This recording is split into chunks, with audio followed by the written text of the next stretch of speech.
My God, forever and ever, thank you, my Lord, for being my shepherd. All the days of my life,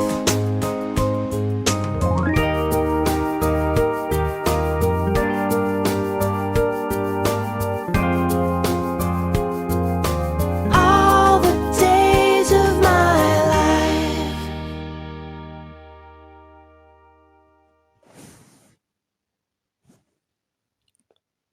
ሰላም ኣምላኽ ንዓኹም ህፃናት ከመይ ቀኒኹም? ሕጂ ኸ መቐፀልታ ዛንታ ሒዘልኩም መፅእ ኣለኹ ካብ ቃል ኣምላኽ ሓራይዶ ንፉዓት ህፃናት ትዝክሩ ኢኹምሽ ናይ ሃዋርያ ጳውሎስ ወይ ከዓ ጳውሎስ ንጎይታ ኢየሱስ ክርስቶስ መጀመርያ እቶም ናቱ ደቂ መዛሙርቱ የሳጎም ነይሩ። ድሓራይ ግን ጎይታ ኢየሱስ ክርስቶስ ኣብ መገዲ ደማስቆ ተራኺብዎ ወይ ከዓ ተጓኒፍዎ ብርሃን ገይሩ ድሕሪኡ ንጎይታ ኢየሱስ ክርስቶስ ኣሚኑ ንብዙሓት ሰባት ምሽ ክሰብኽ ጀሚሩ ነይሩ። ንፉዓት ህፃናት ብድሕሪኡ እግዚአብሔር ኣቦ መንፈስ ቅዱስ ገይሩ ናብ ኩሉ ዓለም ክኸይድ ልኢኽዎ። ድሕራይ ሃዋርያ ጳውሎስ ትሪእዎ ኣለኹም ህፃናት ናብ ሲርያ ትበሃል ሃገር መፅዩ ኣብኡ ብዛዕባ ጎይታ ኢየሱስ ክርስቶስ ስለና ኢሉ ካብ ሰማይ ወሪዱ ካብ ድንግል ከም ዝተወልደ ካብ ማርያም ምእንታና ከዓኒ ኣብ መስቀል ከም ተሰቕለ ስለ ኩሉ ዓለም ሓጢኣት ከዓኒ ከም ዘድሓነና እንዳበሰሮም ወንጌል ንኩሎም እንታይ ይገብር ነይሩ? ይነግሮም ነይሩ።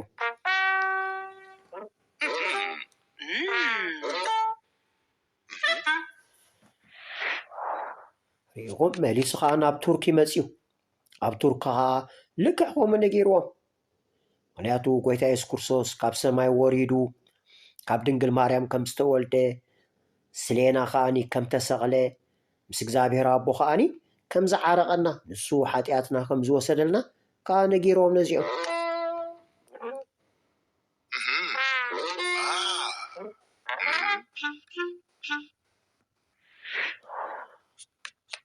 መሊሱ ከዓ ናብ ግሪክ መፅዩ ህፃናት ኣብ ግሪክ መፅዩ ከዓኒ ልክዕ ከምኡ እግዚኣብሔር ኣምላኽ ካብ ሰማይ ወሪዱ ካብ ድንግል ማርያም ከም ዝተወልደ ንኩላትና ከዓኒ ከም ዝዓረቐና ምስ እግዚኣብሔር ኣቦ ነጊርዎም።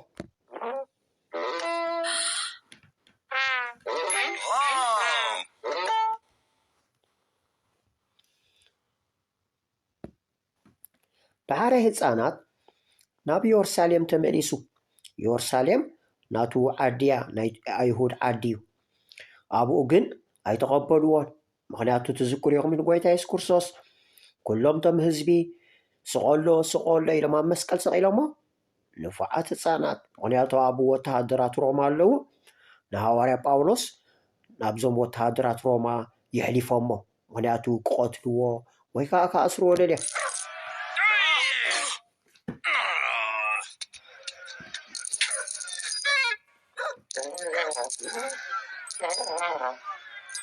ድሓራይ ግን ህፃናት እዞም ሮማውያን ወተሃደር ኣሲሮም ናብ ቄሳር ወይ ከዓ ናብ ሮማ ናብ ኢታሊ ክወስድዎ ደልዮም። ድሓራይ ህፃናት ንሃዋርያ ጳውሎስ ሓደ ወተሃደር ሒዝዎ ካልኦት እሱራት ከዓኒ ናብ ሮማ ክወስድዎም ኢልዎም ናብ መርከብ ክስቀሉ መፅኦም። ሃዋርያ ጳውሎስ ግን እንታይ ኢሉ መሲልኩም ህፃናት?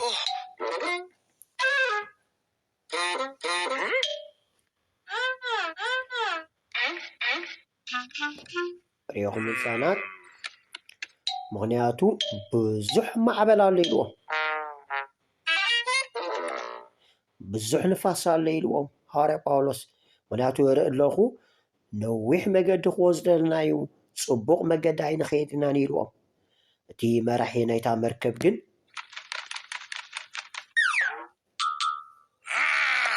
ህፃናት ሓራቂ ነይሩ። ኣነ ጥራይ ድፈልጥ ዝብል ነይሩ።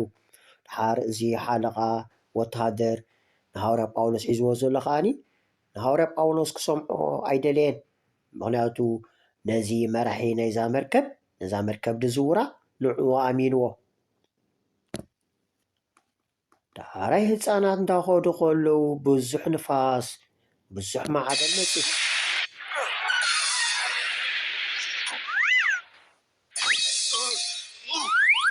ሪኢኹም ህፃናት ብዙሕ ተሸጊሮም ምክንያቱ ኣብታ መርከብ ዘሎ ንብረት ኣብቲ ባሕሪ ይእትውዎ ኣለዉ ምክንያቱ ከቢድዋ ምክንያቱ ክፎክስ ምእንትን ኩሉ ተሰኪማቶ ዝነበረት ናብቲ ባሕሪ እትዮሞ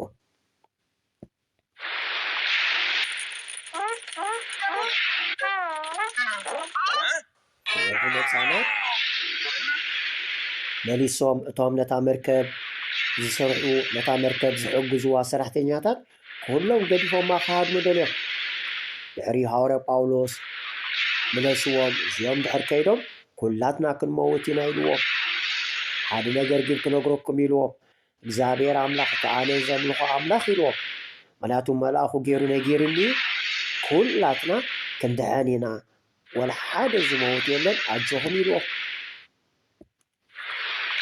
ዳሕራይ ህፃናት መሊሶም ከኣቶም ወተሃደራት ምክንያቱ ክወርዱ ከለዉ እታ መርከብ ክትፅጋዕ ምክንያቱ እታ መርከብ ትሰባበር ኣላ ትሪእዎ ኣለኹም እዚ ዕንጨይቲ ተሰይሩ ንፉዓት ህፃናት እቶም እስራት ከይሃድሙ ምእንትን ኢሎም ሲ ከቐትልዎም ደልዮም ምክንያቱ ኩሎም እሱራት እዮም ዳሕራይ ግን እዚ ወተሃደር ንሃዋርያ ጳውሎስ ንዕኡ ከድሕኖ ስለ ደለየ ናይ እግዚኣብሔር ኣምላኽ ምክሪ ስለ ዝኾነ ህፃናት ንዕኦም ሓሳቦም ኣይተቐበሎን ግደፉ ኢልዎም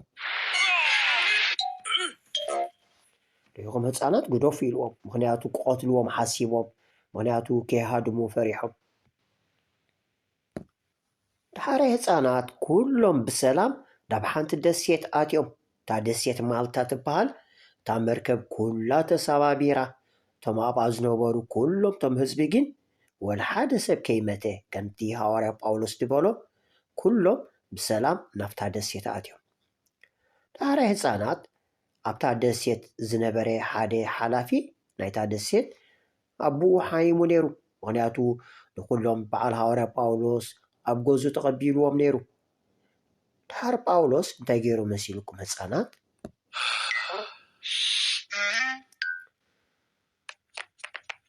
ይኹን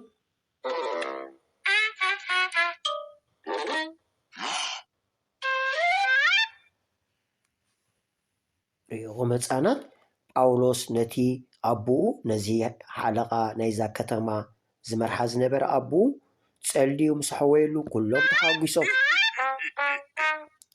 ሪኢኹም እግዚኣብሔር ኣምላኽ ናይ ተኣምራት ኣምላኽ እዩ ብሃዋርያ ጳውሎስ ገይሩ ነዚ ሰብኣይ እንታይ ገይርዎ ፈዊስዎ ድሕሪኡ እዚ ሓላፊ ናይዛ ከተማ እንታይ ገይሩ ህፃናት መሲልኩም ብዙሓት ኣብዛ ከተማ ዝነበሩ ሕሙማት ፀዊዕዎም ንብዙሓት ከዓ ሃዋርያ ጳውሎስ እንታይ ገይሩ ፈዊስዎም ማለት እዩ ህፃናት